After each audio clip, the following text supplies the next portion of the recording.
Hello, my dear students. Once again, I most welcome you. ये page हटाते हैं। Wait किया आप लोग? बहुत ज़्यादा वेट तो किए नहीं होंगे। तो आगे की पेज। हाँ जी, अगर आप कल और परसों 2 दिन का वीडियो अगर देखे होंगे, वॉइस का पार्ट 1 और पार्ट 2, तो पार्ट 1 में जो होमवर्क दिया गया था पार्ट 2 में मिला दिया गया था, और पार्ट 2 में जो होमवर्क दिया गया है वह पार्ट 3 में मिलाने के लिए हम फिर आपके पास उपस्थित हो गए हैं। और आप अगर आप पढ़ रहे हैं तो आप होमवर्क बिल्कुल इजीली वे में जो है बना लिए होंगे। ओके, यह हम आपसे एक्सपेक्टेशन रखते हैं कि आप बना लिए होंगे। तो अगर बनाए हैं तो होमवर्क अपना मिलाइए और देखिए कि कितना आप सही बनाए हैं, चीज़ों को रिवाइज किए कि नहीं कर रहे हैं। रिवीजन पर पूरा फोकस हमारा जाना चाहिए। रिवीजन के अलावा कुछ भी नहीं है, बस revision. Kindly help your parents. कल बताए थे कि प्लीज और काइंडली से जब हमारा सेंटेंस शुरू हो, इंपरेटिव सेंटेंस होता है, और प्लीज और काइंडली से शुरू हो तो प्लीज और काइंडली की जगह पर यहाँ पर काइंडली देख पा रहे हैं, यहाँ पर प्लीज देख रहे हैं। इन दोनों सेंटेंसेस में आपको केवल यू आर रिक्वेस्टेड टू लिख देना है। कारण यही है, इसके पीछे रीजन यही है कि प्लीज और काइंडली लगा करके जो है हम किसी सामने वाले पर्सन से रिक्वेस्ट ही करना चाहते हैं। तो अगर रिक्वेस्ट करना चाहते हैं तो यू आर रिक्वेस्टेड टू और यू आर रिक्वेस्टेड टू लगा दीजिए। बाकी हेल्प योर पेरेंट्स है तो हेल्प योर पेरेंट्स ही लिख देंगे, same to same cut copy paste कर देंगे। Help your parents, help your parents. यहाँ पर कम हेयर वंस अगेन आपको लिख देना है, come here once again, come here once again. Let me talk to him, let me talk to him. बोले थे कि इंपरेटिव सेंटेंस जब लेट से शुरू हो, दोनों सेंटेंस लिखे हुए हैं, तो लेट को छोड़ना नहीं है, लेट को लेट ही लिख देना है। और let me talk to him में देखिए, let me talk to him में आप हिम भी देख रहे हैं ऑब्जेक्ट, हम ही भी देख रहे हैं, एक तो लेट के बाद और एक दूसरा वर्ब के बाद। तो let me talk to him को बनाएंगे लेट, और उसके बाद हिम को यहाँ पर लाएंगे लेट। अच्छा रुकिए एक सेकेंड, थोड़ा सा मिस्टेक कर रहे हैं।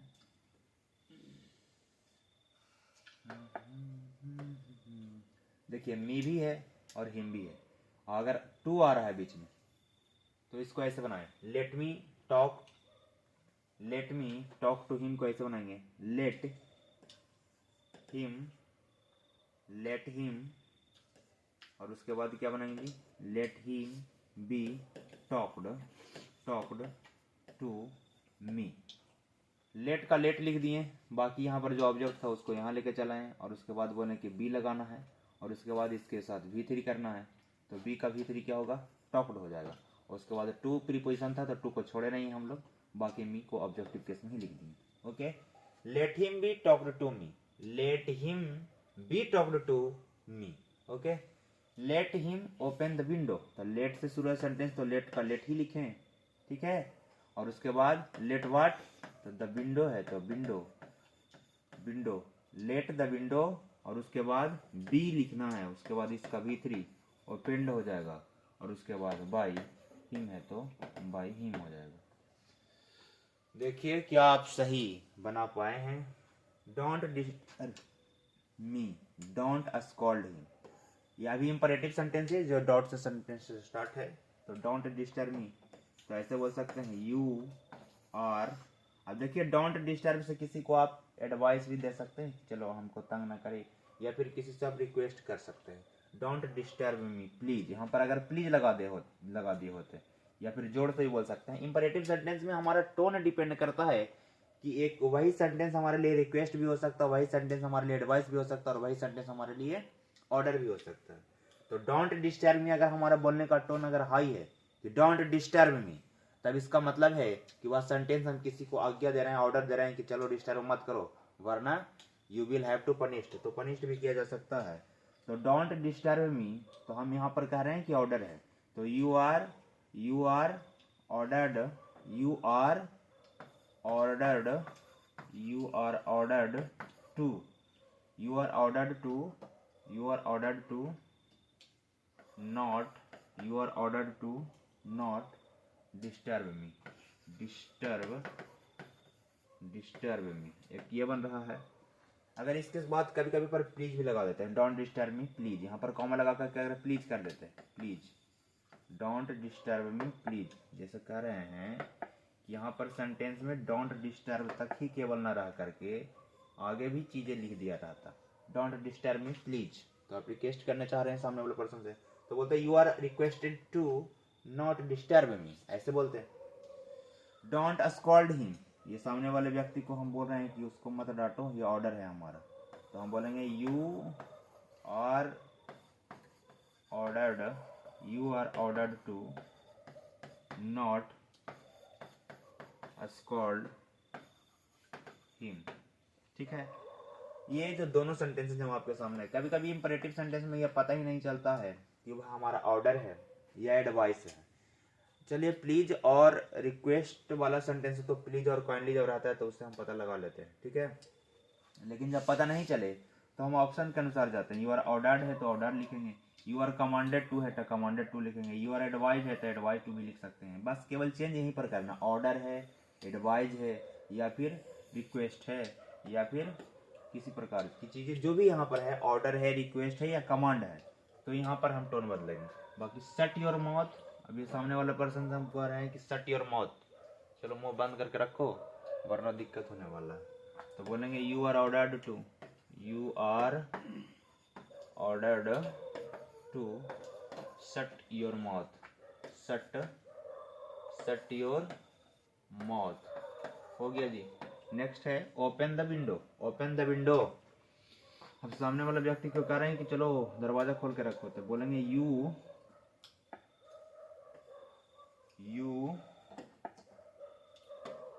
चलो पेन का कलर चेंज करते हैं, you are ordered to open the window. चलिए इसको आप मिलाइए और बताइए क्या 8 में 8 सही था आपका? अगर 8 में 8 सही था तो आप अपने लिए क्लैपिंग कीजिए, अपने आप को थैंक्स कहिए, क्योंकि अपने आप का भी एप्रिसिएशन बहुत ज़रूरी है, क्योंकि लोग हर किसी का बुराई कर रहे हैं, तो जब बुराई कर रहे हैं तो आप अपना खुद का देखिए कि आगे हम बेहतर करें। नेक्स्ट है जो कल टॉपिक बताया गया था उसका रिवीजन भी करवाते हैं और बाकी आगे की चीज़ें हम आपको सिखाते भी हैं। तो बताइए इसका क्या बनेगा voice, what do you eat. Video pause करिए, बनाने का प्रयास कीजिए कि इसमें से कितना आप बना पा रहे हैं। व्हाट डू यू ईट, कल भी इस बात को बताया था कि ये देखिए हेल्पिंग वर्ब है जी, और ये सब्जेक्ट है और ये मेन वर्ब है, तो ये हेल्पिंग वर्ब है, सब्जेक्ट है, मेन वर्ब है, तो ऑब्जेक्ट तो हमको मिला ही नहीं, तो ऑब्जेक्ट का काम या जो क्वेश्चन वर्ड है वही कर रहा है। ऑब्जेक्ट का काम कौन कर रहा है? जो साथ में क्वेश्चन वर्ड आया वही कर रहा है। जब सेंटेंस में क्वेश्चन वर्ड ही ऑब्जेक्ट का काम करने लगे तो हम उसी को सब्जेक्ट बनाते हैं, क्योंकि ऑब्जेक्ट को ही सब्जेक्ट बनाने की प्रायोरिटी है। तो व्हाट का व्हाट लिख दी। अब डू डज वाला का आप जानते ही होंगे, डू यू इट। अब डू देखें तो माइंड में आपका क्लिक कर जाना चाहिए कि प्रेजेंट इंडिफिनिट का सेंटेंस है तो हम वॉइस बनाते वक्त इज आर एम का प्रयोग करते हैं। बाकी जिसको आप ऑब्जेक्ट को सब्जेक्ट बनाए हैं उसी के अनुसार इज या आर या एम का प्रयोग होता है। तो व्हाट के साथ आर लग नहीं सकता है, व्हाट के साथ एम लग नहीं सकता है, तो एक ही ऑप्शन है हमारे पास, व्हाट इज। और उसके बाद इसका V3 लिखना है, व्हाट इज इटेन, और उसके बाद ये सब्जेक्ट उसको ऑब्जेक्ट में लेके जाएंगे, तो why you question mark, what is eaten by you. Okay, same यहाँ पर भी है, हेल्पिंग वर्ब है, सब्जेक्ट है, और ये मेन वर्ब है, मेन वर्ब। और ये अगर ऑब्जेक्ट नहीं है तो ऑब्जेक्ट यही है, और ऑब्जेक्ट यही है तो सब्जेक्ट इसी को बनाएंगे। जैसे बोलेंगे कि व्हाट है तो लिखेंगे व्हाट, सॉरी पेन का कलर चेंज करते हैं।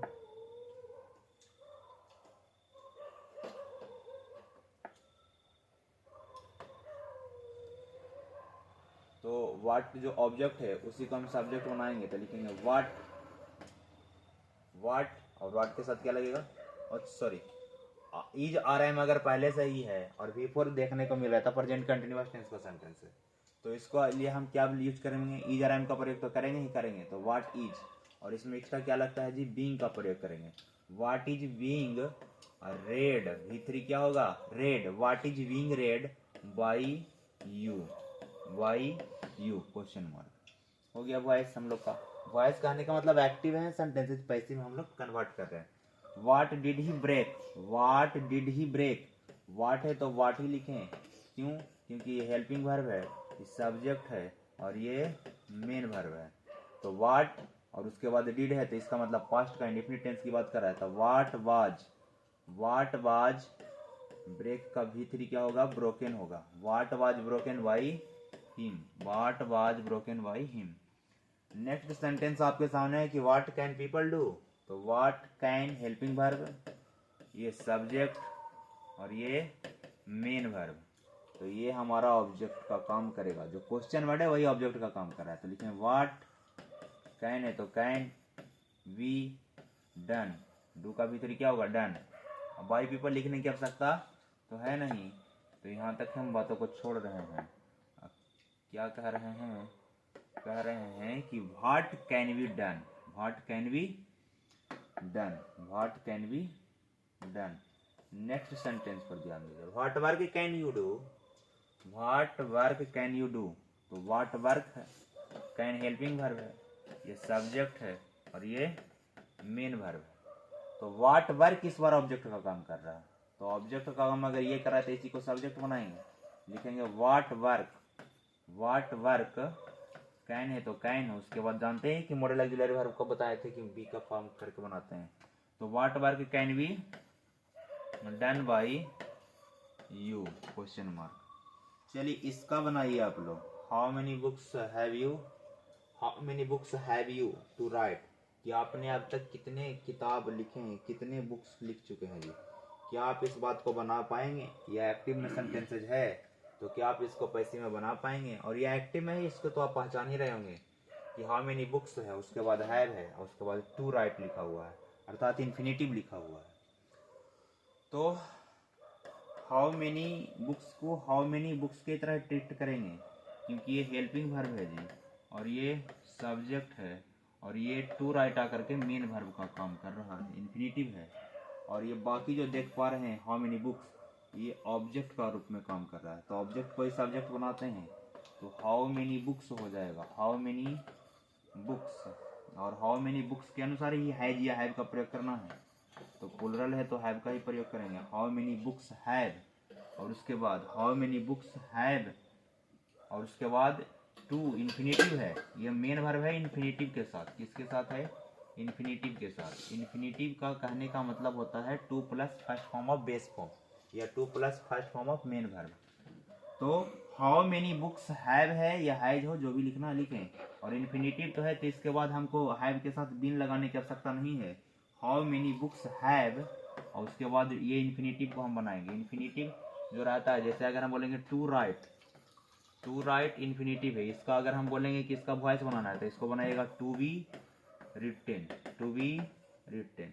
जैसे अगर हम बोलें टू लाख का वॉइस बताइए, टू लाख इन्फिनिटिव है ना जी, तो इसका हम बनाएंगे to be laughed, to be laughed. Okay, बात समझ पाए होंगे। इन्फिनिटिव का वॉइस इसी प्रकार बनता है, टू राइट है तो to be written, to laugh है तो टू बी लाफ्ड। तो उसी प्रकार टू राइट है तो टू बी रिटेन हो जाएगा। क्या हो जाएगा जी, टू बी रिटेन और उसके बाद बाई यू है तो you question mark. How many books have we to be written, how many books have to be written by you. क्या आप इसका वॉइस बता सकते हैं, डू का, स्टैंड अप का, या फिर इसी प्रकार की चीजें और भी हम आपके साथ रखते हैं। जैसे क्वेश्चन नंबर 9 और 10, जैसे हम बोल रहे हैं कि वर्क हार्ड, वर्क हार्ड, ठीक है, लिख रहे हैं stand up, do, work hard, study properly, study properly, study properly. इस प्रकार के सेंटेंस जब हम आपको लिखें आपके सामने, तो क्या आप इसका वॉइस बना पाइएगा, डू, स्टैंड अप। देखिए यह सेंटेंस या इंट्रांजिटिव वर्ब का यह वर्ड है या फिर वर्ब जो है इंट्रांजिटिव वर्ब है। जनरली हम लोग जो वॉइस बनाते हैं एक्टिव से पैसिव, तो वह जो है हम बनाते हैं ट्रांजिटिव वर्ब का। ट्रांजिटिव वर्ब कहने का मीनिंग यही है जी कि आप जब वर्ब के दौरान पढ़े होंगे तो ट्रांजिटिव वर्ब और इंट्रांजिटिव वर्ब के बारे में बताया गया था कि there are two types of verb, transitive verb और intransitive verb. Transitive verb is a verb that is an object, that is an object. तो ट्रांजिटिव वर्ब का एक ऑब्जेक्ट होता है जी, बट इंट्रांजिटिव वर्ब रहता है देयर इज नो ऑब्जेक्ट, उसका कोई ऑब्जेक्ट नहीं होता है। और जब तक ऑब्जेक्ट नहीं रहेगा तो उसका हम लोग वॉइस नहीं बनाते हैं। तो वॉइस जब हम लोग नहीं बनाते हैं तो इसीलिए इस बात को सीधा सीधा कह दिया जाता है कि जो ट्रांजिटिव वर्ब है उसी का हम लोग वॉइस बनाते हैं। वॉइस कहने का मतलब पैसिव में चेंज करते हैं। और अगर जो ट्रांजिटिव वर्ब नहीं है तो उसका हम लोग पैसिव से एक्टिव से पैसिव में चेंज नहीं करते हैं। लेकिन कभी कभी जो इंट्रांजिटिव वर्ब है उसको भी हमको बनाना पड़ जाता है इंपरेटिव सेंटेंस में जब रहता है तब। जैसे करें डू, अंडरस्टूड है डू, करो। अब सामने वाले को आप ये रिक्वेस्ट कर रहे हैं कि ऑर्डर दे रहे हैं, ये आपके टोन पर डिपेंड करता है। जैसे हम डू करें कि करो तो करो, अभी हम ऑर्डर भी दे सकते हैं, या फिर सलाह भी हमारा हो सकता है कि चलिए करिए डू, या फिर किसी से रिक्वेस्ट भी हो सकता है प्लीज डू। तो ये ऑर्डर या कमांड पता नहीं चलेगा आपको, तो you are ordered, you are ordered, या इसके जगह पर आप कमांड भी कर सकते हैं, you are commanded, you are commanded, you are ordered या यू आर कमांडेड, या यू आर एडवाइज भी कर सकते हैं, यू आर एडवाइज। ठीक है जी, you are advise, you are commanded to do. ठीक है, टू डू हो गया। ओके, यही है, ऐसे बनता है हम लोग बनाते हैं। क्या हम कर रहे हैं, तीनों में से कोई एक ही सही है। ऑर्डर, ये तीनों कॉन्टेक्स्ट के आधार पर सही है। आपके ऑप्शन के अनुसार ढूंढिएगा कि ऑर्डर है, आपका ऑप्शन में ऐसा नहीं रहेगा कि ऑर्डर रहेगा, कमांड रहेगा, एडवाइस रहेगा, कोई ऑप्शन में एक ही रहेगा। स्टैंड अप, ये सामने वाले व्यक्ति को हम ऑर्डर दे रहे हैं, you are ordered to, you are ordered to stand up, you are ordered to stand up, you are ordered to stand up, you are ordered to stand up. Okay, अभी बताएं कि इसका जो है इंफिनिटिव का हम लोग वॉइस किस प्रकार बनाते हैं। वर्क हार्ड, अब हम सामने वाले व्यक्ति से एडवाइस देना चाह रहे होंगे कि चलिए कठिन परिश्रम करिए, आपको जीवन में सफल बनना है। तो हम जानते हैं जीवन में तब तक सफल नहीं हो सकते हैं जब आपके साथ मेहनत नहीं है। मेहनत है तो आप जीवन में सफल होंगे ही होंगे, आपको कोई रोकने वाला नहीं है। तो you are advised, you are advised to work hard, you are advised to work hard. Okay, उसी प्रकार करें स्टडी प्रॉपरली। हम सामने वाले पर्सन को समझाना चाह रहे हैं कि देखिए स्टडी जो कर रहे हैं तो बिल्कुल प्रॉपर वे में करें तो ज़्यादा बेहतर है। तो यू आर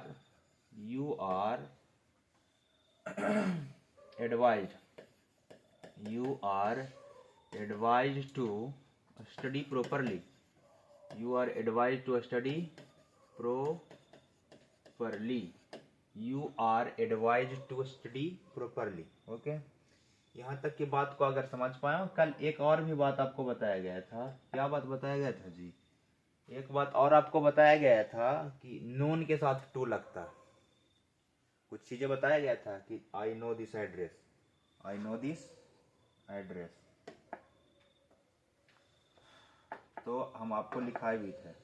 तो चलिए एक सेंटेंस बना करके दिखाइए। अगर हम आपके सामने लिखें आई नो दिस मैन, आप सामने वाला पर्सन को अगर जानते हैं तो क्या बोलिएगा, आई नो दिस मैन। इसका पैसिव बनाना है तो इसको पैसिव फॉर्मेट में कैसे बोल सकते हैं, इसको पैसिव फॉर्मेट में हम क्या बोल सकते हैं, इसको पैसिव फॉर्मेट में अगर हमको बोलना हो तो हम इस बात को बोल सकते हैं कि this man is known, this man is known to me, by me नहीं टू मी ही होगा। और इसी बात को आपको सिखाया गया था कि देखिए हर बार बाई के साथ हमें नहीं जाना है। देखिए जैसे हम बोल रहे हैं आई सेटिस्फाइडेड हिम, सामने वाले व्यक्ति को हमने सेटिस्फाइड कर दिया है। तो इसका अगर हम पैसिव बनाएंगे तो क्या बनेगा, आई सेटिस्फाइडेड हिम। तो इसका क्या होगा जी कि ही वाज, पास्ट में बात है तो ही वाज सेटिस्फाइडेड, ये वर्ड हमको थोड़ा सा दिक्कत लग रहा है, सेटिस्फाइड ही लिखें, आई सेटिस्फाइड हिम। तो इसका क्या होगा जी, इसको होगा कि I was satisfied, I was satisfied with me. तो देख पा रहे हैं सेटिस्फाइड के साथ विद लगा, नॉन के साथ टू लगा। ऐसे ही कल बताए थे आपको, और भी सादे शब्द सिखाया गया था कि नॉन के साथ टू लगता है, उसके बाद सेटिस्फाइड के साथ विद लगता है। ठीक है जी। तो कुछ वर्ड है जिसको आपको याद रखना है कि किसके साथ क्या लगता है। ये पार्ट 2 में आपको बताया गया है, इस चीज को आप रिवीजन करें। ठीक है। और बाकी सेंटेंसेज यह भी बताया गया था कि कई बार है जो है हमारा जो डूअर होता है वह अंडरस्टूड होता है। दोनों कैसे समझे बात को। कई बार हमारा जो डूअर होता है, इस बात को मिटाते हैं,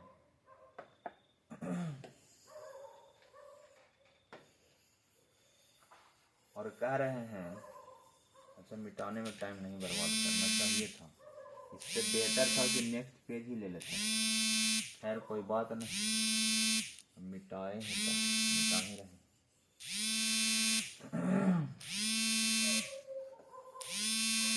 चलिए, अब कई बार ऐसा होता है जैसे सेंटेंसेज आपके सामने कुछ लिखते हैं उसके बाद बात करते हैं। जैसे somebody has stolen my pen, एक सेंटेंस लिखेंगे। दूसरा लिखते हैं कि someone cheated me। तीसरा आपके सामने लिखते हैं one can do one's duty। Next sentence अब आपके सामने लिखते हैं कि the police arrested the thief। Next sentence आपके सामने लिखते हैं the doctor examined the patient, the doctor examined the patient, sorry कहाँ गया जी, चलिए ठीक है, the doctor examined the patients। ठीक है। और भी अगर हम लिखें सेंटेंसेज आपके सामने, the cleaner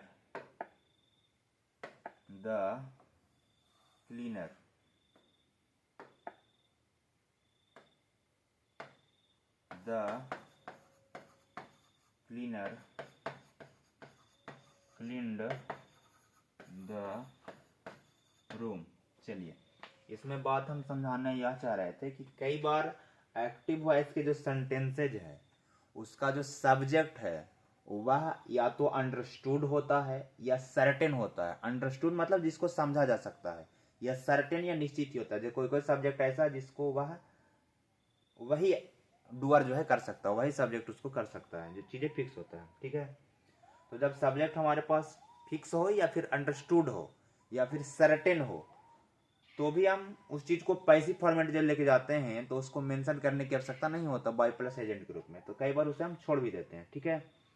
दूसरा केस यह बनता है कि कई बार हमें सब्जेक्ट समझ ही नहीं पाते हैं, अनवैग्यू रह जाता है, अनक्लियर रह जाता है। तो वैग्यू या अनक्लियर कंडीशंस में भी हम उस वक्त सब्जेक्ट को छोड़ देते हैं पैसिव फॉर्मेट में लिखते वक्त। जिसमें यहाँ पर जो भी सब्जेक्ट लिखा गया है कई बार तो क्लियर है और कई बार अनक्लियर है। जैसे पहला नंबर सेंटेंस का अगर हम पैसिव फॉर्मेट में लेके जाएं तो आपका क्या कहना होगा, somebody has stolen my pen, किसी ने मेरी पेन को स्टोलन कर ली है। तो स्टोलन अगर कर लिया है तो क्या आपके पास जो सब्जेक्ट है यह फिक्स है, क्लियर है? तो नहीं, किसने चुराई है चीजें फिक्स नहीं है, लेकिन आप सामने वाले बताना चाह रहे हैं कि किसी ने मेरी पेन को चुरा लिया है। तो आप इस बात को पैसिव फॉर्मेट में लेके जाएंगे तो आप बोलेंगे कि माई पेन हैज, और उसके बाद इसके साथ होगा बीन, तभी पैसिव होगा। My pen has been stolen. अब इस बात को मेंशन करने की आवश्यकता ही नहीं कि किसी ने फिर किसने, आपको चीजें फिक्स रहता है। जैसे Mohan has stolen my pen, तो उस चीज को बताना पड़ता है कि मोहन नहीं चुराया है। लेकिन यहाँ पर somebody, someone, no one या फिर वन, या समटाइम्स ही सीट भी कई बार प्रोनाउन को भी रिप्लेस कर दिया जाता है, या फिर रिमूव कर दिया जाता है।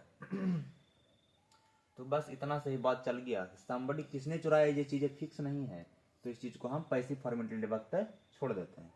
someone cheated me, तो हो गया I was cheated। अब किसी ने मुझे चीट कर लिया, मेरे साथ चीट किया तो किया ही। अब बाई someone लिखने की आवश्यकता नहीं है। One can do one's duty, अब जो भी व्यक्ति उसको अपना कर्तव्य करना ही कर सकता है, ठीक है, करना ही चाहिए। यहाँ पर कैन की जगह पर ज़्यादा शुड या मस्ट रहता तो ज़्यादा बेहतर होता। तो चलिए हम मॉडल ऑक्सिलरी वर्ब का फॉर्मेट चेंज करते हैं और लिखते हैं यहाँ पर शुड। वन शुड लिखते हैं, one should do one's duty. अब सही है कि व्यक्ति को जो है अपना कर्तव्य ना है जी, उस चीज़ को करना ही चाहिए। One should do one's duty, तो वंस ड्यूटी शुड है तो should we, one's duty should we, और डू का क्या होगा जी done. One's duty should be done. Okay, by one लिखने की आवश्यकता नहीं है। अब पुलिस अरेस्ट किया है थीप को, तो अरेस्ट करने का काम पुलिस ही कर सकती है, कोई आम जनता तो कर नहीं सकता है, जनरल पीपल तो कर नहीं सकता है। तो पुलिस यहाँ पर देखिए, यहाँ पर चीजें 1 2 3 तीनों सेंटेंस में चीजें, हमारे पास जो सब्जेक्ट था वह अनफिक्स था, अनसर्टेनिटी था उसके अंदर, या वैग्यू सब्जेक्ट था, उस चीज को मेंशन करने की आवश्यकता नहीं। और यहाँ पर सब्जेक्ट ऑलरेडी अंडरस्टूड है, इस काम को किसने किया होगा तो उसी ने ही किया होगा, तो उस वक्त भी इस चीज को बोलने की आवश्यकता नहीं है। The police arrested the thief, तो थीप को पुलिस ने अरेस्ट किया, तो द थीप और इसका बाद was, the thief was arrested, the thief was arrested, बस हो गया। बाय द पुलिस लिखने की आवश्यकता नहीं है। अब एग्जामिन करने का काम, ये जो एग्जामिन लिखा गया, एग्जामिन करने का काम, जांच करने का काम, पेशेंट को एग्जामिन कौन करेगा, तो डॉक्टर ही करेंगे। तो अगर डॉक्टर ही करेंगे पेशेंट को एग्जामिन, तो फिर ये चीज़ें फिक्स होती है। तो हम लिखेंगे द पेशेंट है तो लिखेंगे द पेशेंट और उसके बाद was, the patient was examined, the patient was examined, full stop. बात क्लियर हो गया है। The cleaner cleaned the room, अब इस बात को भी समझ लें कि रूम को साफ करने के लिए अगर क्लीनर ही है तो the room was cleaned, the room was cleaned. उसी प्रकार और भी सेंटेंसेज आपके सामने लिखा जा सकता है, ठीक है। जैसे कह रहे हैं कि पीपल कहाँ तक नंबरिंग करवाए थे, 6 तक, तो 6 के बाद 7 नंबरिंग करवा रहे हैं, 7। People speak Hindi, people speak Hindi in Bihar, ठीक है। इसके जस्ट इसी प्रकार से लिखा जाता है कि people speak English all over the world, ठीक है जी। तो यहाँ पर जो पीपल वर्ड दिखाई दे रहा है, ये चीज़ें फिक्स है, और जब चीज़ें फिक्स हो जाए, जैसे people speak Hindi in Bihar, तो पीपल ही बोलने वाले हिंदी हैं, कोई दूसरा जो प्रजाति हो वह बोल नहीं सकता, तो मनुष्य ही है। तो people speak Hindi in Bihar, तो मेनली फोकस है हिंदी पर। तो हिंदी, इसको अगर पैसिव फॉर्मेट में लेके जाएंगे तो क्या होगा, Hindi is spoken, Hindi is spoken. कहाँ बोलने की बात है, तो बिहार में। Hindi is spoken in Bihar, by people लिखने की आवश्यकता नहीं है। People speak English all over the world, तो पीपल स्पीक व्हाट, तो इंग्लिश, तो लिखेंगे इंग्लिश इज स्पोकन, कहाँ बोला जाता है, तो all over the world, why people लिखने की आवश्यकता नहीं है। तो ये था चीज़ें आपको प्रैक्टिस करना है, ये था वॉइस का हमारा पार्ट 3 जिसके साथ एंड करेंगे। नेक्स्ट डे जब हम आपसे मिलेंगे तो नरेशन को समझाने का प्रयास करेंगे। यही 2 टॉपिक है जिसको आप समझें, बनाएं और बोलें कि इन्फिनेटिव जो है, इन्फिनेटिव उसको जो हम लोग बनाते हैं तो उसका फॉर्मेट भी हमको याद रखना है। अच्छा, कुछ सेंटेंसेज और है जो हम आपके सामने परीक्षा में आते रहता, उसको भी हम आपके साथ डील करते हैं। 1 मिनट।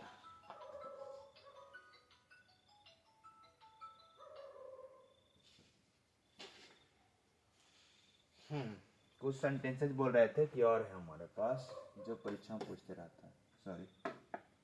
जैसे इस प्रकार के सेंटेंस जो देयर से स्टार्ट हो, जैसे there is no,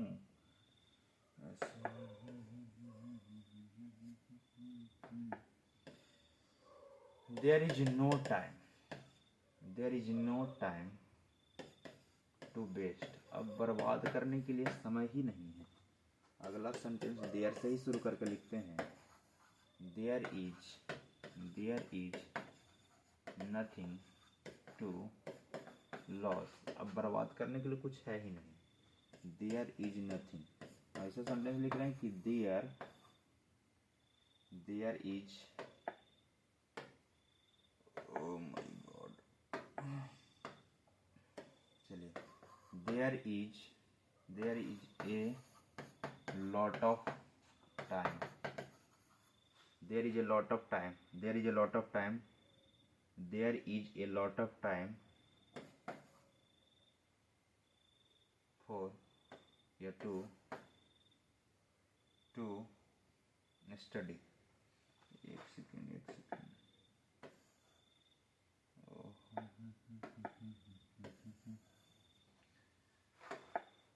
There is a lot of time to study, ऐसे लिखते हैं। और इसको बनाना है तो बस करना कुछ भी नहीं है, सीधे इन्फिनिटिव ही इसमें समाया हुआ है। क्या समाया हुआ है? Infinitive. There is no time है तो लिखेंगे there is no time. Same to same cut copy paste करना है। There is no time, there is no time. To waste तो टू बी वेस्ट हो गया पैसिव। इसी चीज को अभी समझा रहे थे, टू वेस्ट है तो टू बी वेस्ट कर देना। देयर इज नथिंग तो देयर इज नथिंग का देयर इज नथिंग लिख देना, देयर इज नथिंग। और उसके बाद टू लॉस है तो टू बी लॉस्ट हो जाएगा, to be lost. Okay, there is तो there is a lot of time तो ए लॉट ऑफ टाइम। उसके बाद टू स्टडी तो टू बी स्टडी। तो ये था हमारा सेंटेंस जो देयर से शुरू हो रहा था उसके लिए। ठीक है, तो हर एक प्रकार के सेंटेंसेज को आपके साथ डील किया ही गया और आपको बताया गया। आज होमवर्क इसलिए नहीं दे रहे हैं कि बस जितना चीज़ें बताया गया उसके थ्रू प्रैक्टिस करेंगे। इंट्रोगेटिव सेंटेंस का, WH वर्ड का, हर एक सेंटेंस का आपको प्रैक्टिस करवाया गया है। तो आप प्रैक्टिस कीजिए, बनाइए। अगर किसी सेंटेंस में आपको दिक्कत है तो आप उसको कमेंट में भी लिख सकते हैं उस सेंटेंस को, किस सेंटेंस को आप पैसिव वॉइस बना करके दिखाइए। यहाँ पर चीज़ें प्रॉब्लम में है, प्रॉब्लम शेयर करने में आप बिल्कुल भी बरी नहीं होना है। आप इस चीज़ को, प्रॉब्लम को जब तक नहीं शेयर करिएगा जब तक उसका कोई सोल्यूशन होने वाला नहीं है। और बाकी हम बिल्कुल लगे हुए हैं कि हम आपके साथ बेहतर करें और हम चाहते हैं कि आपका जो कॉन्फिडेंस हो, कॉन्फिडेंस लेवल आपका बिल्कुल क्या हो जी, हाई हो। हाई कॉन्फिडेंस लेवल हाई हो जाना चाहिए। बिल्कुल हाईली मोटिवेटेड होकर के आपको पढ़ना है। बिल्कुल हम लोग को असेंडिंग ऑर्डर में बढ़ते रहना। किस ऑर्डर में जी? असेंडिंग ऑर्डर में हम लोग को बढ़ते रह जाना है। कई बार पढ़ते पढ़ते मन हताश भी हो जाता है कि नहीं पढ़ें। ये इस प्रकार की चीज़ें, मन में बहुत सारे विचार आए तो रास्ते बहुत हैं भटकने के लिए। अरे रास्ते बहुत हैं भटकने के लिए, भटकने के लिए रास्ते की कमी नहीं है। बहुत सारे अड़चने जीवन में आएगी जो भटकाने के लिए आपके लिए सामने आएगा। कभी मन ऐसा करेगा, कभी दोस्त ऐसा कहेगा, कभी बहुत सारे प्रकार की मन में विचार आते रहते हैं। तो आपको भटकना नहीं है, आपको अपने मंजिल तक पहुँच कर ही रुकना है कि बस जो हम यहाँ से शुरू किए हैं, तो जब तक फाइनल पोजीशन पर, जब तक हम अपने डेस्टिनेशन पर नहीं पहुँच जाते हैं, जब तक कि हमको स्टॉप नहीं करना है। बस संकल्प, दृढ़ संकल्प एक ही होना चाहिए कि हमको जो भी है, अभी आपका टारगेट बिल्कुल छोटा है कि बोर्ड एग्जाम में मैक्सिमम मार्क्स लाना है, जिला टॉप करना है, स्टेट टॉप करना, बस यही छोटा सा एक सपना आपके मन में है। छोटा सा सपना है लेकिन बहुत बड़ा अप्रिसिएशन आपको देगा, आपके माता पिता सबको जो है कि बेहतर किए। और उसके लिए लोग जब आपसे कहेंगे कि चलो बेहतर किए तो मिठाई खिलाए, तो ये मौका कि आप बेहतर करिए और माहौल बनाइए रिजल्ट के थ्रू। रिजल्ट बेहतर दीजिएगा, माहौल बनेगा, और माहौल जब बन गया तो फिर मज़ा ही मज़ा है। Okay bye. हम करते हैं क्लास को अपने ओवर, और फिर मिलते हैं आप लोग के साथ नेक्स्ट डे। ओके, तो आप जो है बिल्कुल इसी तरह हम उम्मीद करते हैं कि जितना वीडियो गया होगा, इंग्लिश में प्रॉब्लम है बिल्कुल इस चीज़ को समझें, और बिल्कुल लग रहे हैं। हम तो कहते हैं कि लगे इसलिए भी रहें ताकि प्रैक्टिस आपका होते रहे। फिर नेक्स्ट डे आपसे मिलते हैं। Okay bye.